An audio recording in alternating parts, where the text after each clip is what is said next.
The Sepang asphalt had seen everything: glory, heartbreak, and the slow grind of evolution. But this morning, it witnessed something else. The silence was split open by an engine note Yamaha hasn't truly carried into battle for years. For decades, Yamaha stood by the inline-four like a creed, a philosophy, a signature.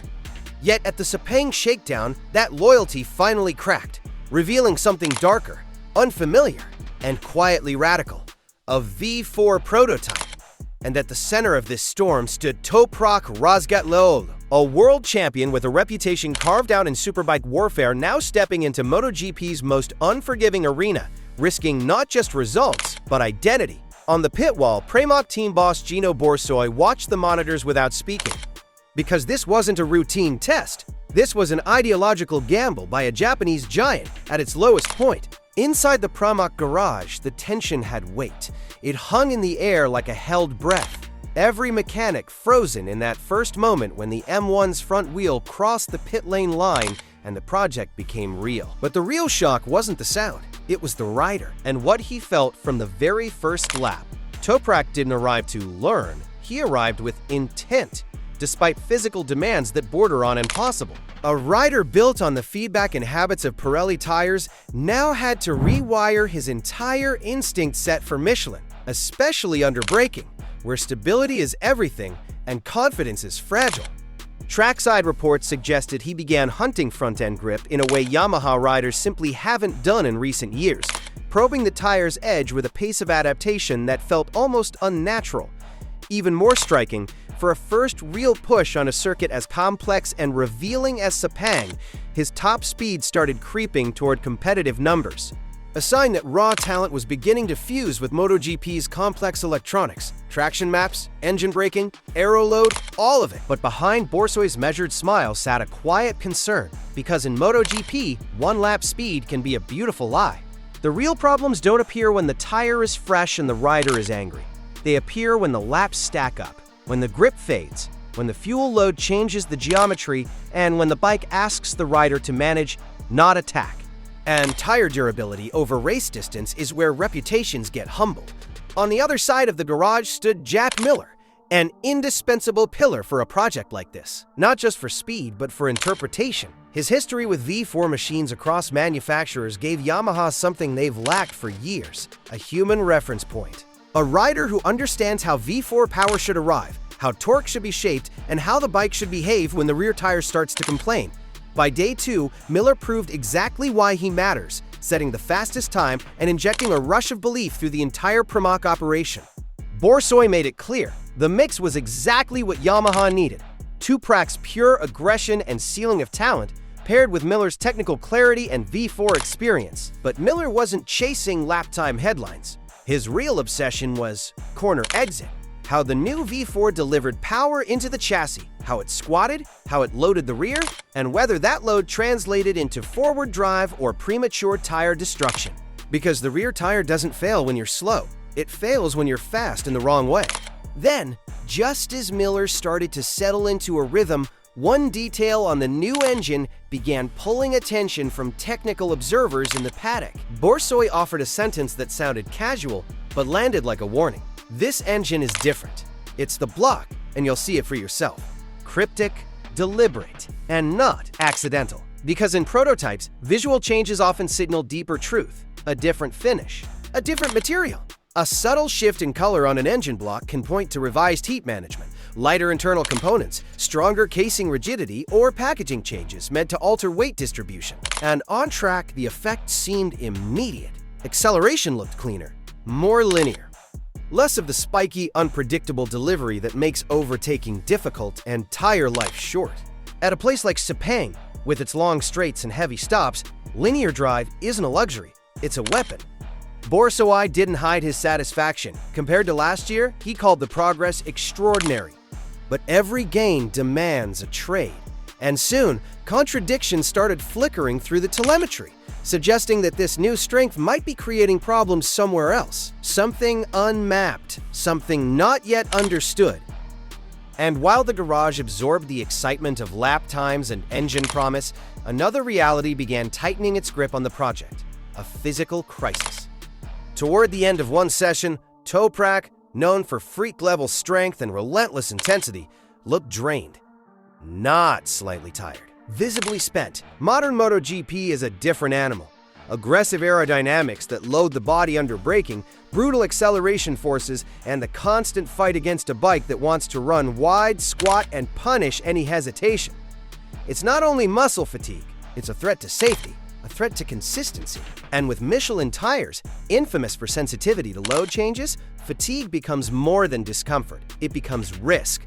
When a rider loses sharpness even slightly, the front tire can punish them instantly. Borsoi tried to keep the atmosphere light.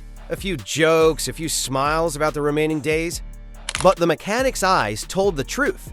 They were watching a world champion wrestle with an ecosystem that doesn't care what he won last year. Then, at the final corner, an incident shifted the room's entire perspective. It forced Toprak into a brief halt, a moment that silenced the optimism and sharpened the focus.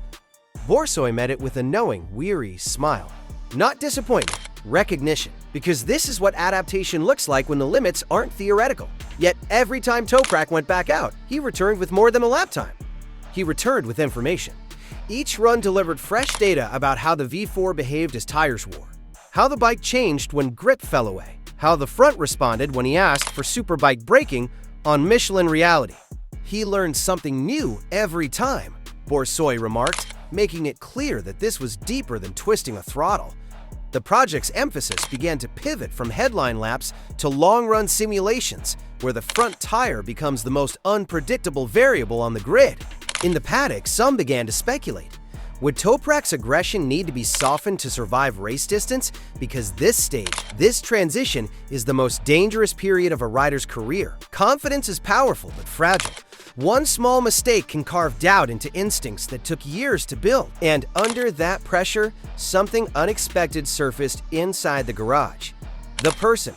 Behind the ferocity, Toprak showed a level of humility, politeness, and work ethic that genuinely impressed Borsoi.